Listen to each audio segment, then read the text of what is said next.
Ini adalah kisah luar biasa tentang seorang pria yang menghadapi tantangan besar tetapi tidak pernah menyerah. Namanya Barack Obama. Ia tumbuh dari seorang anak laki-laki dengan masa kecil yang sulit, menunjukkan kepada dunia bahwa dengan kerja keras, tekad dan kepercayaan diri, kamu dapat mencapai apapun. Kisah ini akan membawa kamu melalui tahun-tahun awalnya, perjuangannya, mimpinya dan orang-orang yang membantunya dalam perjalanan karir. Di video ini akan dikisahkan tentang bagaimana mengatasi rintangan dan berjuang untuk masa depan yang lebih baik. Barack Hussein Obama lahir pada tanggal 4 Agustus 1961 di negara bagian Hawaii yang indah yang terletak di Samudra Pasifik. Namun meskipun ia lahir di Amerika, kisahnya dimulai di tempat yang berbeda. Ayahnya Barack Obama Senior berasal dari Kenya di Afrika Timur. Dan ibunya Stanley Ann Dunham berasal dari negara bagian Kansas di Amerika. Orang tuanya bertemu saat ayahnya belajar di Hawaii. Tak lama setelah Barack lahir, orang tuanya berpisah dan ayahnya kembali ke Kenya. Kehidupan Barack sejak awal penuh dengan tantangan. Ayahnya jauh dan ibunya sibuk bekerja keras untuk membesarkannya. Terlepas dari tantangan ini, Barack tumbuh dengan harapan dan ambisi yang luar biasa. Ia selalu memimpikan kehidupan yang lebih baik, bahkan ketika keadaan tidak mudah. Ketika Barack masih kecil, ayahnya mengiriminya surat. Meskipun Barack tidak dapat memahami semua yang ditulis ayahnya, ia menghargai surat-surat ini. Surat-surat itu menjadi simbol cinta ayahnya kepadanya, bahkan dari jauh. Barack tumbuh dengan mengetahui bahwa ayahnya adalah sosok penting dalam hidupnya, meskipun ia tidak memiliki banyak kesempatan untuk bersamanya. Meskipun ayah Barack tidak hadir secara fisik, ia memiliki pengaruh kuat lainnya dalam hidup. Ibunya, Ann Dunham, adalah seorang wanita yang sangat kuat dan bijaksana. Ia bekerja keras untuk mendukung Barack, memastikan bahwa ia memiliki semua yang dibutuhkan untuk sukses. Ann bukan hanya ibu, ia adalah guru, pembimbing, dan pendukung terbesarnya. Ia mengajarinya untuk selalu ingin tahu, selalu bertanya, dan percaya bahwa ia dapat mencapai apapun yang diinginkan. Etos kerja Ann dan keyakinannya pada pendidikan adalah beberapa pelajaran paling berharga yang ia berikan kepada Barack. Ia mengajarinya nilai kerja keras dan kekuatan belajar. Sebagai seorang anak, dunia Barack tidak dipenuhi dengan banyak hal materi, tapi ia memiliki semua yang dibutuhkan untuk sukses. Cinta, perhatian, dan keyakinan bahwa ia dapat mengubah dunia. Selain ibunya, Barack juga sangat dipengaruhi oleh kakek neneknya. Kakeknya adalah seorang pria tangguh yang bekerja keras dan tidak pernah menyerah. Sementara neneknya adalah wanita baik hati yang selalu peduli pada orang lain. Bersama-sama mereka membantu membesarkan Barack dan memberinya rasa stabilitas. Kakek dan neneknya adalah orang-orang yang memastikan dia memiliki semua yang dibutuhkan, dan mereka mendukungnya dalam segala hal yang dilakukan. Meskipun Barack tumbuh tanpa ayah, dia tidak merasa kehilangan apapun. Sebaliknya, dia belajar menghargai orang-orang di sekitarnya yang mendukung dan mencintainya. Barack belajar bahwa keluarga bukan hanya tentang hubungan darah. Ini tentang orang-orang yang peduli padanya, membantu dan mendorongnya untuk mengejar mimpi. Kisah Barack Obama bukan hanya tentang mengatasi kesulitan keluarga. Ini juga kisah tentang identitas dan ras. Sebagai seorang anak laki-laki, Barack tidak sepenuhnya cocok dengan dunia di sekitarnya. Karena ayahnya orang Afrika dan ibunya orang Amerika, Barack mendapati dirinya berada di tengah-tengah dua budaya yang sangat berbeda. Dia sering menjadi satu-satunya siswa kulit hitam di sekolahnya, dan ini membuatnya merasa seperti orang luar. Orang-orang sering bertanya kepadanya pertanyaan seperti ini, "Dari mana kamu berasal? Apa latar belakangmu?" Ini adalah hal yang sulit bagi Barack muda untuk dijawab, karena jauh di lubuk hatinya, dia tidak merasa sepenuhnya terhubung dengan kedua sisi tersebut. Ia tidak sepenuhnya cocok dengan komunitas kulit hitam karena ia tidak dibesarkan di Afrika. Dan ia juga tidak cocok dengan komunitas kulit putih karena akarnya Afrika. Untuk waktu yang lama, Barack bergumul dengan identitasnya. Ia tidak tahu di mana tempatnya berada. Barack memutuskan untuk menerima perbedaannya. Ia memilih untuk melihatnya sebagai kekuatan. Ia memahami bahwa latar belakangnya yang unik dapat membantunya menyatukan orang-orang tanpa memandang ras atau latar belakang mereka. Dia melihat betapa banyak orang yang berjuang dan merasakan keinginan yang mendalam untuk membantu mereka. Barack mulai memahami bahwa pendidikan bukan hanya tentang mendapatkan gelar. Ini tentang menggunakan pengetahuan untuk membuat dunia menjadi tempat yang lebih baik. Setelah menyelesaikan studinya, Barack pindah ke Chicago, di mana ia bekerja sebagai pengorganisir komunitas. Pekerjaan ini membawanya ke beberapa lingkungan termiskin di kota itu. Pekerjaan Barack tidak mudah. Pekerjaan itu mengharuskannya untuk bertemu dengan orang-orang, mendengar masalah mereka, dan menemukan cara untuk mewujudkan perubahan. Dia bekerja berjam-jam menghadapi banyak tantangan. Orang-orang skeptis pada awalnya, tapi Barack tahu bahwa dia harus tetap kuat. Dia tidak menyerah. Ia percaya pada kekuatan orang-orang biasa yang bersatu untuk mengubah dunia mereka. Barack menghadapi banyak tantangan sebagai seorang pengorganisir komunitas. Beberapa orang tidak percaya bahwa keadaan bisa berubah. Yang lain terlalu sibuk dengan perjuangan mereka sendiri untuk mendengarkannya. Tetapi Barack percaya pada sesuatu yang lebih kuat, yaitu keyakinan bahwa bersama-sama orang dapat membuat perbedaan. Dia bekerja tanpa lelah untuk meningkatkan kehidupan orang-orang di Chicago, membantu mereka memperjuangkan perumahan yang lebih baik, sekolah yang lebih baik, dan pekerjaan yang lebih baik. Bagian dari kehidupan awal Barack Obama ini penuh dengan tantangan, tetapi melalui tantangan tersebut, ia belajar pelajaran berharga. Ia belajar pentingnya pendidikan, kekuatan komunitas, dan kekuatan keyakinan. Kisah hidupnya menunjukkan kepada kita bahwa tidak peduli dari mana kita berasal atau betapa sulitnya situasi kita selalu dapat berjuang untuk masa depan. Masa Barack Obama sebagai pengorganisir komunitas di Chicago meletakkan dasar bagi semua yang terjadi setelahnya. Pekerjaannya di lingkungan Chicago bukan hanya tentang membantu orang-orang dengan masalah mendesak. Itu tentang mengajari mereka untuk percaya bahwa mereka dapat membuat perbedaan dalam hidup mereka sendiri dan bahwa bersama-sama mereka dapat mengubah dunia.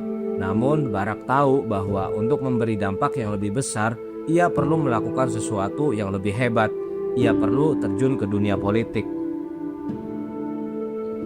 Keputusan Barack untuk mencalonkan diri dalam jabatan politik tidaklah mudah. Ia tahu bahwa jalan di depannya akan sulit.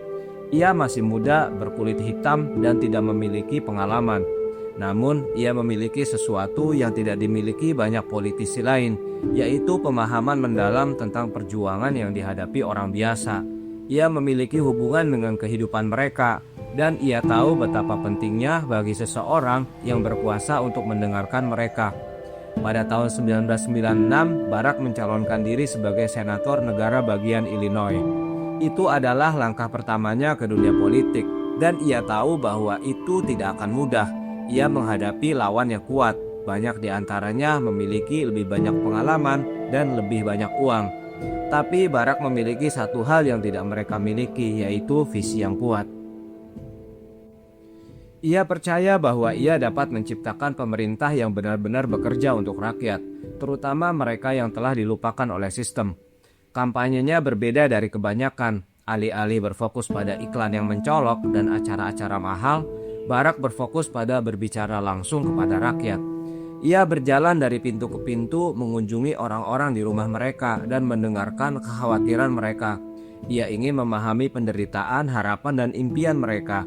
Ia ingin mereka tahu bahwa ia peduli pada mereka dan bahwa ia berjuang untuk masa depan mereka. Meskipun peluangnya kecil, Barack memenangkan pemilihan. Ia menjadi senator negara bagian di Illinois dan ini hanyalah permulaan. Ia menggunakan posisinya untuk mengesahkan undang-undang yang membantu meningkatkan perawatan kesehatan menyediakan pendidikan yang lebih baik, dan mendukung kaum miskin. Ia bekerja sama dengan Partai Republik dan Demokrat, percaya bahwa cara terbaik untuk menyelesaikan masalah adalah dengan menyatukan orang, bukan memecah belah. Meskipun ia meraih kesuksesan, Barack tahu bahwa ia perlu berbuat lebih banyak lagi. Ia mulai merasa bahwa untuk benar-benar membuat perbedaan, ia perlu menjangkau halayak nasional. Jadi ia memutuskan untuk mencalonkan diri sebagai senator Amerika pada tahun 2004. Sebelum Barack mencalonkan diri sebagai senator, ia diundang untuk berbicara di Konvensi Nasional Partai Demokrat pada tahun 2004. Pidato ini akan mengubah hidupnya selamanya. Pada saat itu Barack adalah kandidat yang relatif tidak dikenal, tapi karena ia melangkah ke panggung, sesuatu yang ajaib terjadi. Ia mulai berbicara bukan hanya kepada orang-orang dihadirin, tapi kepada hati jutaan orang yang menonton dari rumah mereka. Pidatonya penuh kekuatan, harapan, dan persatuan. Ia berbicara tentang masa depan Amerika, di mana setiap orang apapun latar belakangnya dapat memiliki kesempatan yang sama untuk sukses. Ia berkata, tidak ada Amerika liberal dan tidak ada Amerika konservatif. Yang ada adalah Amerika Serikat. Kata-kata ini menyentuh hati orang-orang di seluruh negeri. Ia berbicara tentang menjembatani kesenjangan di negara itu dan berfokus pada apa yang menyatukan orang, bukan apa yang memecah belah mereka. Pidato itu merupakan momen harapan dan menunjukkan kepada dunia bahwa Barack bukan hanya politisi biasa. Ia adalah seorang pemimpin yang mampu menginspirasi perubahan. Pidato itu merupakan titik balik dalam karirnya. Pidato itu menempatkannya di peta nasional dan membuat orang percaya bahwa ia mampu memimpin negara. Pesan Barack tentang persatuan, harapan, dan perubahan beresonansi dengan orang-orang dari semua lapisan. Pesan itu memberi mereka harapan bahwa keadaan bisa berbeda. Dan pada tahun 2004, Barack memenangkan pemilihan Senat Amerika. Sekarang dia bertugas di Washington DC, di mana ia memiliki kesempatan untuk memberikan dampak yang lebih besar lagi bagi negara.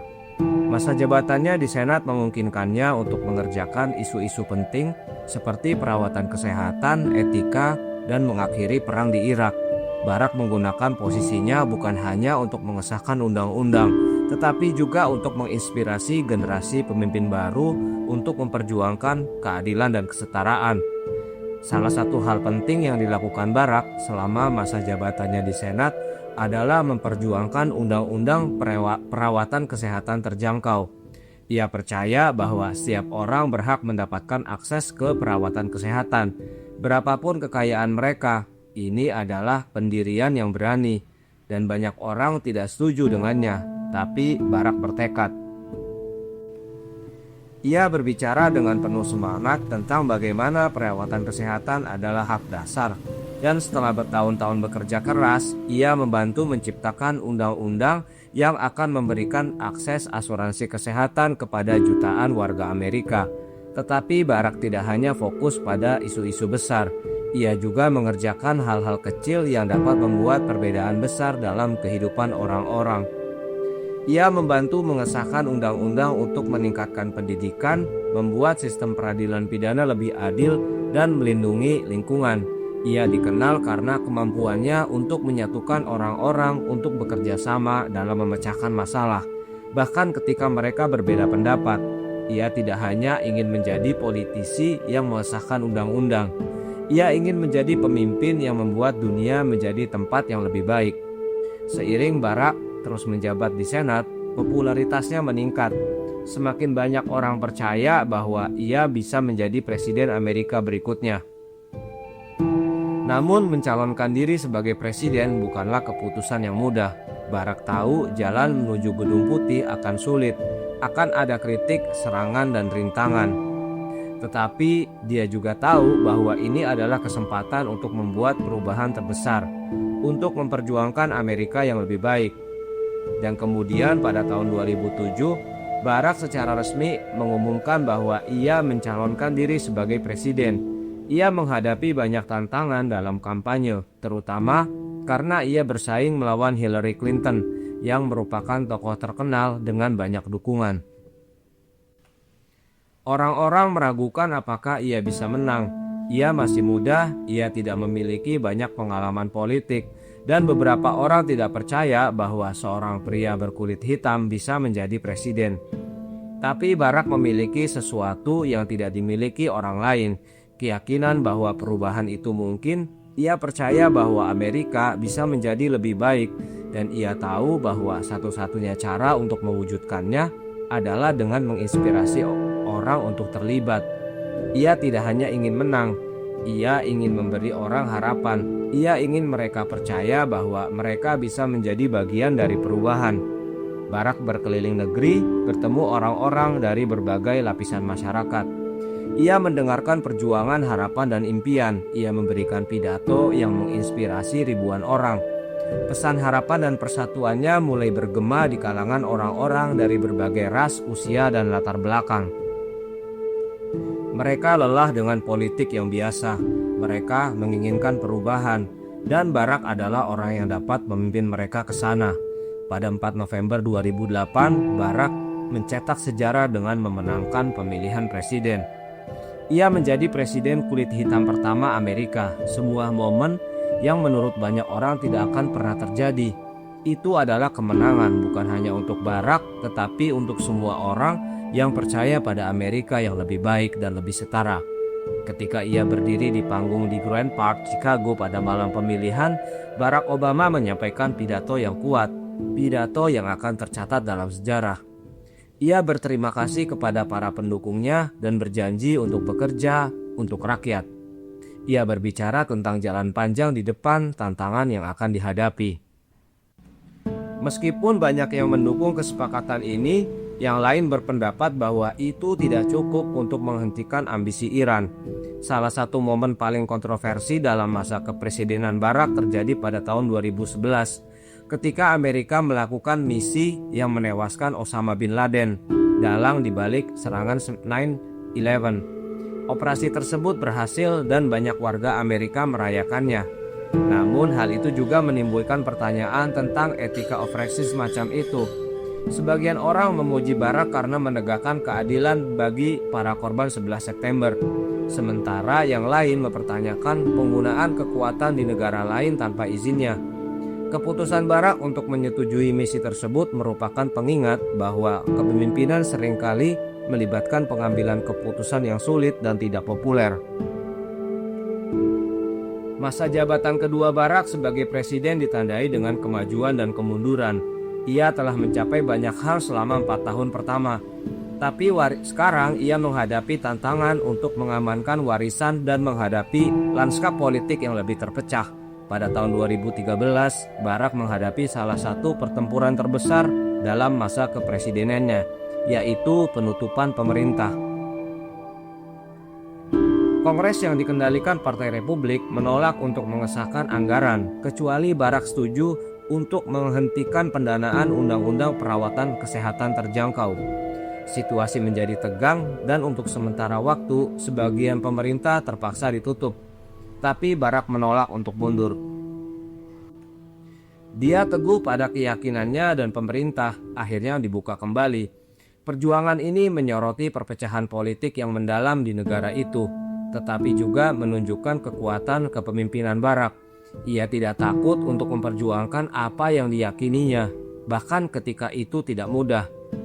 Momen penting lainnya dalam masa jabatan kedua Barack adalah pendiriannya tentang perubahan iklim.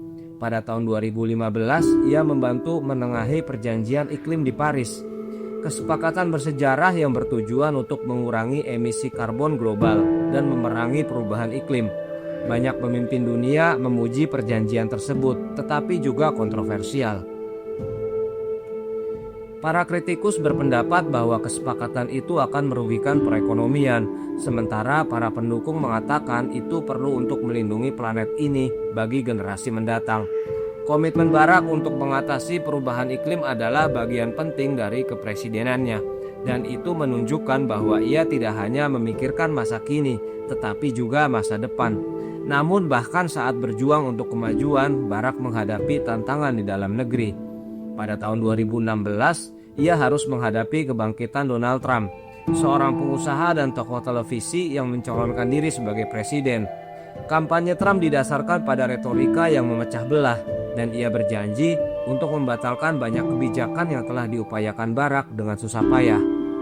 Menjelang pemilihan menjadi jelas bahwa negara itu sangat terpecah belah, dan Barack tahu bahwa penggantinya akan menghadapi tugas yang sulit.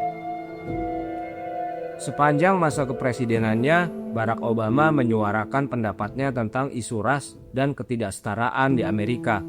Kata-katanya seringkali kuat dan menginspirasi, tetapi juga menimbulkan perpecahan. Pada tahun 2009, ketika seorang profesor Afrika Amerika, Henry Louis Gates, ditangkap di rumahnya sendiri oleh seorang polisi kulit putih, Barack terkenal mengatakan bahwa polisi telah bertindak bodoh.